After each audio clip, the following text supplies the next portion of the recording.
समजलं सर्वांना प्रयोग कसा करायचा ते? चला मग सर्वांनी सुरुवात करा. अरे सुधा, तू काय लिहितोयस? अरे सायन्स म्हणजे पाठांतर नाही. अगोदर नीट समजून घ्या काय आहे ते. तुम्हाला काय दिसतंय ते समजून घ्या आणि मग लिहा. अरे पप्या पप्या पप्या, अरे तू काय करतोयस? इकडे तिकडे काय पाहतोयस? स्वतःचा प्रयोग कर तू. हा म्हणे निरीक्षण करतोय.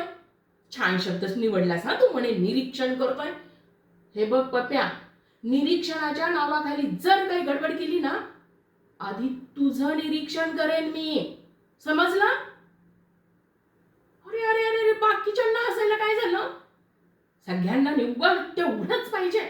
चला आपापले प्रयोग करा. आणि हो, लगेच कन्क्लुजन काढू नका. आधी नीट बघा काय दिसतंय ते, ऑब्झर्व करा. आणि हो, सायन्समध्ये जर घाई केली ना तर उत्तर चुकतं, आणि प्रश्न विचारात राहिलात ना तर उत्तर सापडतं.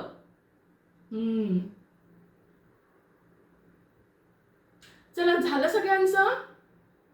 मग सांगा भाऊ, कोणाकोणाला काय काय दिसलं ते?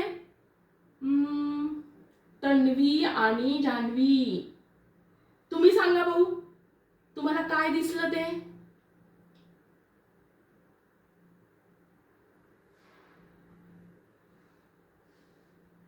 Good, very good.